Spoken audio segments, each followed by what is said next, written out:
Assalomu alaykum hammaga. Bizga juda ham ko'plab onlayn murojaatlar bo'ladi. Asabim yaxshi emas, arzimagan narsaga qizishib ketaman, uyqum yaxshi emas, qo'rquv, xavotir, vahimalarim bor. Birorta dori tavsiya qiling deb.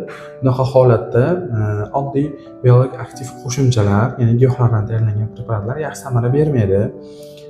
Bunday vaqtda samarali bo'lgan antidepressantlar, trankvilizatorlar, neyroleptiklar bular retsept asosida beriladigan dorilar hisoblanadi. Retsept deganda qanaqa retsept nazarda tutiladi? Vazirlar Mahkamasining 2025-yil 8-sentyabrdagi 575-sonli qarori bo'yicha maxsus retsept blanki beriladi.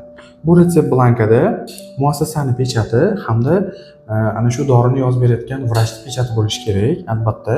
Bundan tashqari bu yerga dorini xalqaro nomi, savdo nomi hamda u doridan necha mahal, necha kun davomida jami nechta iste'mol qilishi yoziladi. Va ana shu retsept asosida, ya'ni mana shu pechatlangan qog'oz blank asosida u dori beriladi. Uni rasmiy ham o'tmaydi, sababi mana shu joydan qirqib, bu tomonni apteka o'ziga olib qoladi va bu tomonni to'ldirib sizni qo'lingizga qaytarib beradi. Agar statsionar ravishda o'tgan bo'lsangiz, bu kasallik tarixingizga tikilinadi yoki bo'lmasam ambulatorda olayotgan bo'lsangiz, bu o'zida maxsus hujjat bo'lib qoladi. O'shaning uchun biz dorilarni onlayn tavsiya qila olmaymiz. Tavsiya qilganimiz bilan bu dorilarni sizga anaqa retsept blankingiz bo'lmasa, dorixonalar bermaydi.